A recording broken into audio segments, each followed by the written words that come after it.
Hello, the purpose of this video is to tell you about the law pathway of the International Foundation Year at Queen Mary University of London. I will tell you about the structure of the pathway, about the subjects that you will study and that you can choose, the progression requirement, and I'll give you some advice and some information about what makes a successful law candidate and how to avoid being an unsuccessful law candidate. So we'll start by talking about the pathway structure.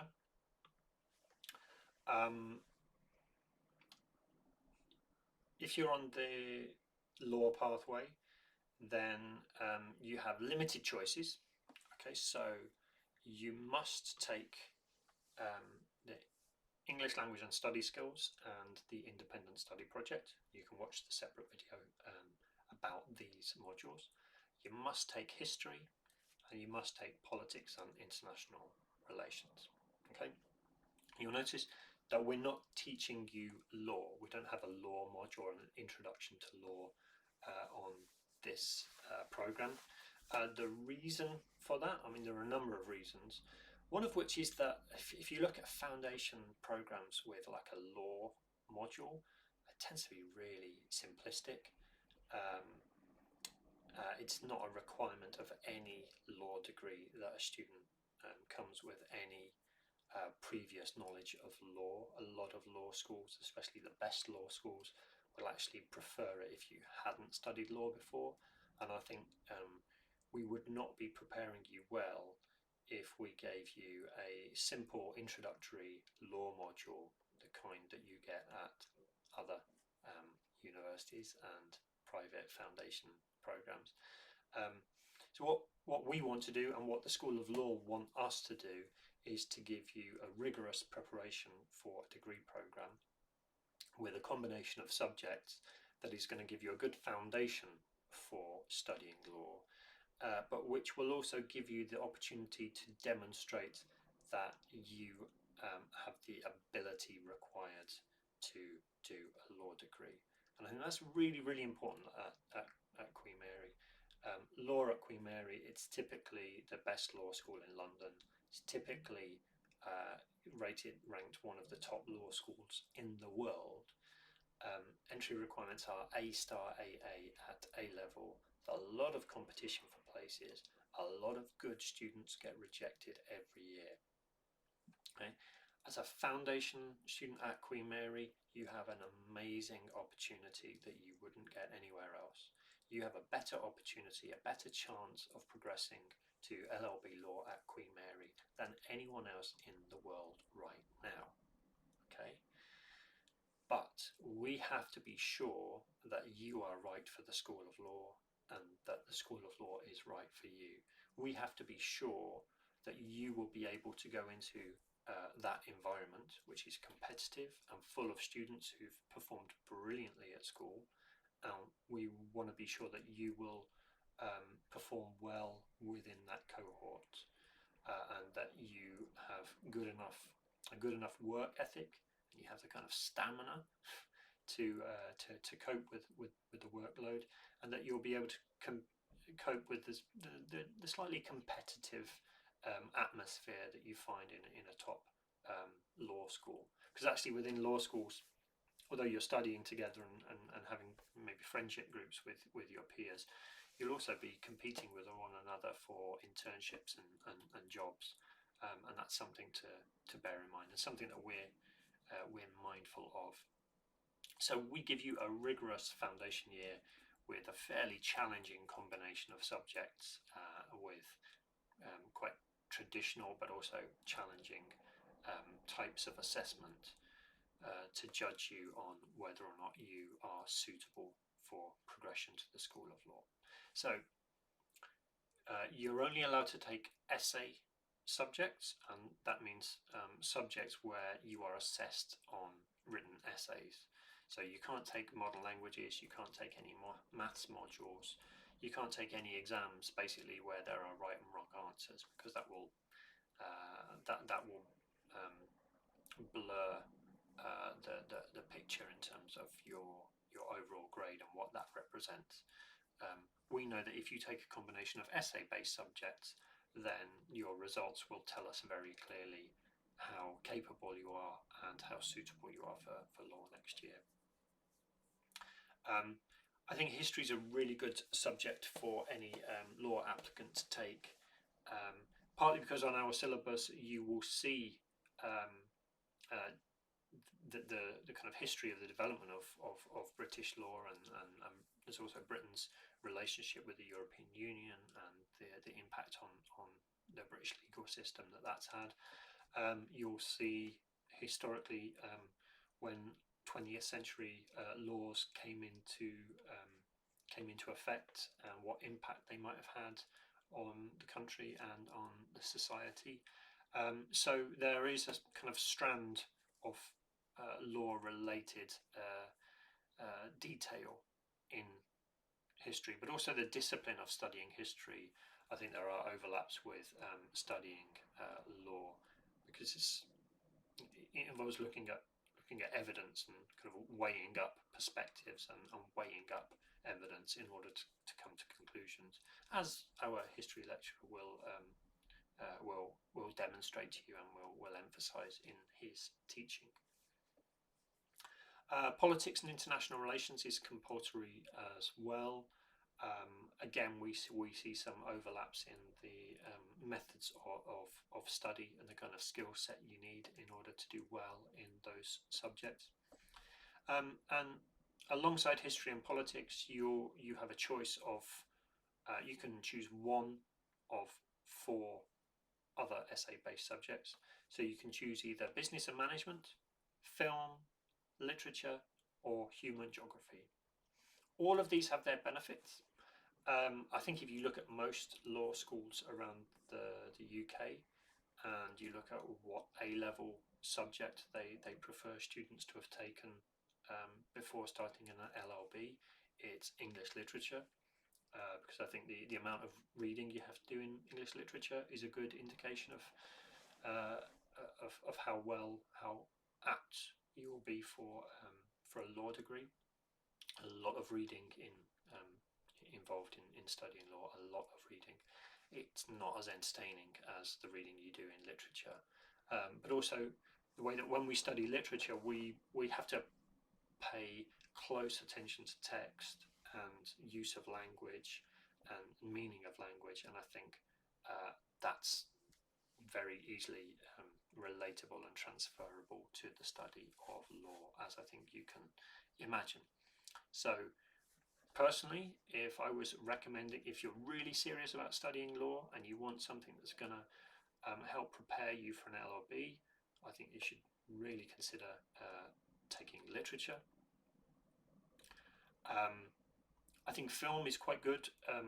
As you'll see if you watch the video we've made about the film modules, there are analytical skills that you'll develop through the study of film that are going to help you, and that also involves paying attention to details and interpretations of details.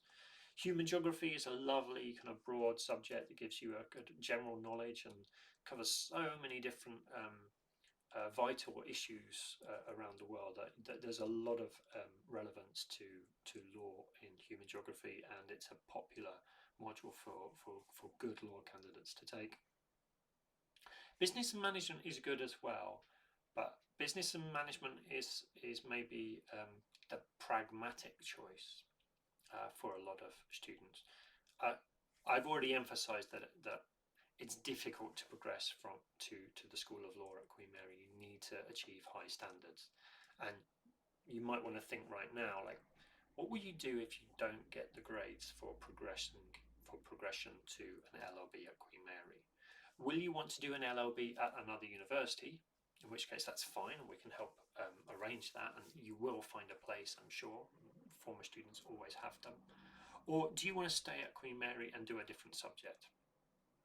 If you do want to have other subject options available to you, then business and management is quite good for law candidates, because in the business school they have a degree called BA Business with Law. So it's 75% business, 25% law. The law school has law with business, which is 50% law, 50% business, and which has the same entry requirements as an LLB law. But BA Business with Law has lower entry requirements, with students needing a 60 rather than a 70 to progress. So if you take business as an elective, you have the option of progressing to BA Business with Law instead of an LLB law. So that's quite attractive to anyone who kind of realistically might struggle to get the grades required. So there's maybe a bit of a gamble there. If you really want to commit to law and you're confident and you want to just learn as much as you can and develop skills as best you can and take your chances with this, then literature for me would be my recommendation. But very few people in the world ever listen to my advice or take my recommendations. So usually not many students take literature. But a student who does well at literature will invariably get the grades they need for law. A student who does badly in literature will also have no chance of progressing to law. So, okay. I've already started talking about progression, but let me give you clear details about progression. As I've said, progression is not guaranteed. You need to earn it. You really need to engage. I've said here that 80% is a minimum for being eligible for progression. I think if a law candidate only attended 80% of classes, I wouldn't be recommending them for the School of Law. 80% of classes means missing 1 day per week. So I expect serious law candidates to be very close to 100% attendance. I expect serious law candidates to be some of the most engaged students on the program. And when I send out a message, when I send out an email asking you to respond, the good law candidates will be some of the first to respond.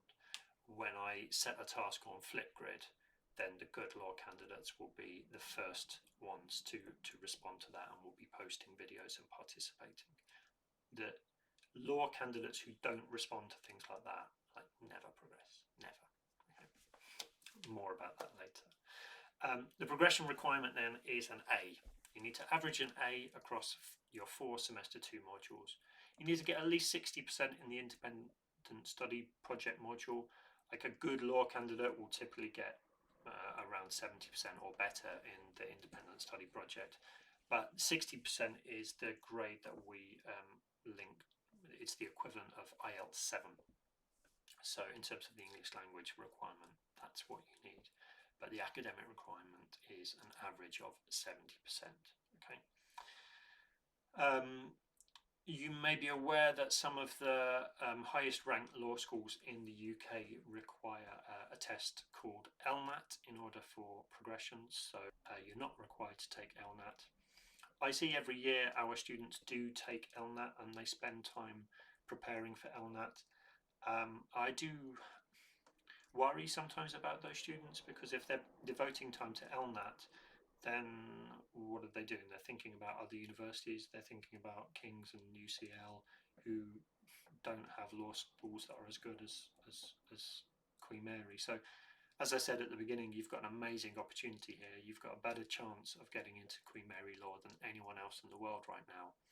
And if you commit to it and work hard and are focused on doing well on this program, then you should achieve your goals.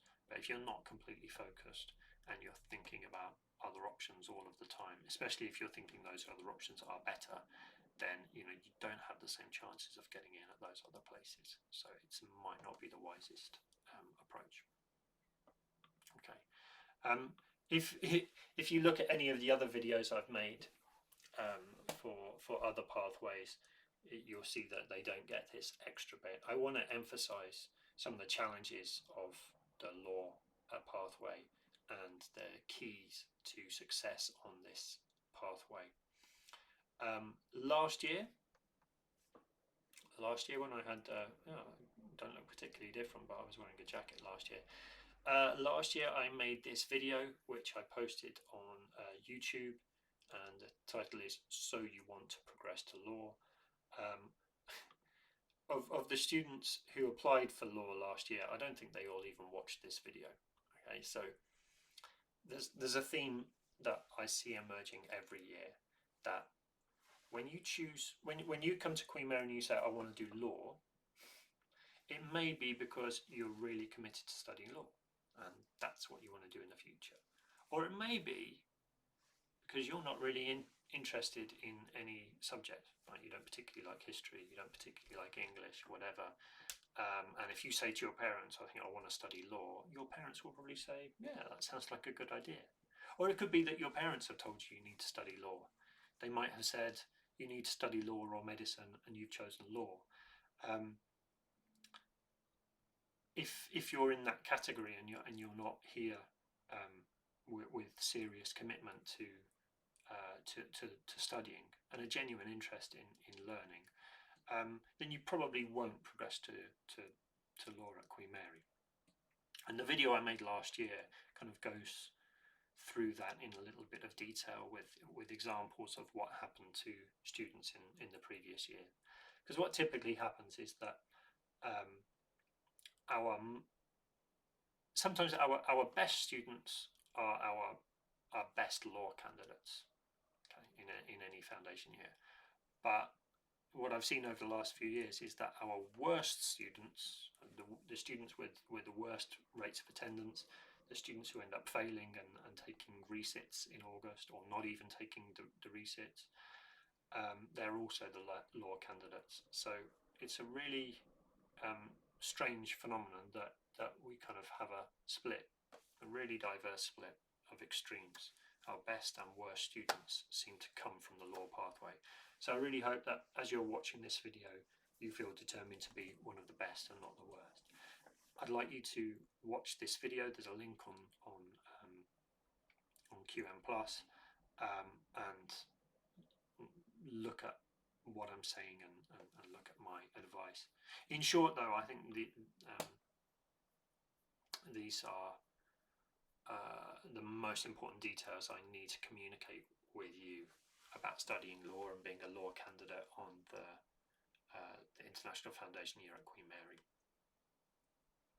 I've said elsewhere in talks that we typically get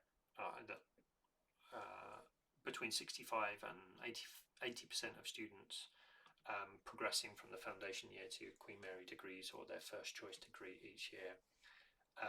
If you look at business or politics applicants, it will be at least 75%. And actually with business and politics, it's usually over 90% of business and politics applicants achieve the grades they need to progress to degrees at Queen Mary. From our law applicants, it's only 1 in 4. Okay, so the majority of law applicants, the majority of students who will get on a law pathway will not get the grades to progress to Queen Mary. But 1 in 4 is still a much higher rate than you will get anywhere else in the world. Okay, there's no school in the UK where 1 in 4 students would be able to progress to law at Queen Mary. Okay, so maybe that's a little bit of a reality check. It's a little bit scary, but I think it's really important that you know this and that you start the year as focused and determined as possible. It's really important to think about what it means to study law and not what it means to work as a lawyer. I see a lot of applications for the foundation year and for law where people write about how members of their family are lawyers or how they care about justice and how they're really interested in legal cases and even literature and films with courtroom drama as an element. Those are all elements of legal work and not really related to studying law. In the UK, 50% of practicing lawyers have not done law as their degree subject. So in the UK, it's possible to do a degree in any subject and then take an extra year, a graduate diploma, take a qualification called the graduate diploma in law, and that takes a degree in any subject and makes it the equivalent of an LLB, and then becomes a path towards practicing law. So 50% of practicing lawyers do not start their careers with a degree in law, and 50% of, it kind of follows, 50% of law graduates do not progress to a career in law. And maybe that's a wonderful thing about studying law, because it could take you in any number of directions, but that's kind of true for most subjects. Studying law is about a lot of reading, sometimes reading things that you are not going to enjoy reading, not reading for pleasure. It's reading in order to scrutinize. And I would say actually that although academic requirements are very high for law, it's not necessarily the most intellectually challenging subject to study. I would argue that if you do them well, then history, literature, politics are more intellectually demanding than law. But I would say that studying law probably requires more stamina and more kind of commitment to a subject, because some of the modules you'll take as a law student in the future are really interesting. Stuff like criminal law, you really get your teeth into that. There's a real kind of human element to things. But other aspects of law you still need to study and are far less fun and engaging. Okay. And please be realistic about your abilities and about your interests. If you're not engaged, if you're not resilient, if you're not passionate about reading, then an LLB is not for you. Okay? We have every year at the start of the foundation year, there'll be students who tell me, oh, I don't want to do history. History's boring. I'm not interested in history. That means you're not interested in law either. People tell me, I don't like reading. We have conversations with students about, what have you been reading over the summer? No, I haven't read anything. I don't really like reading. Okay, so if you don't like reading and you don't spend your free time reading for pleasure, then you're probably not going to commit to the kind of reading that's required for an LLB. So think about those things now and be realistic about whether law is the best option for you in the future or not. Okay, just a quick word, one more word about that video that I made last year.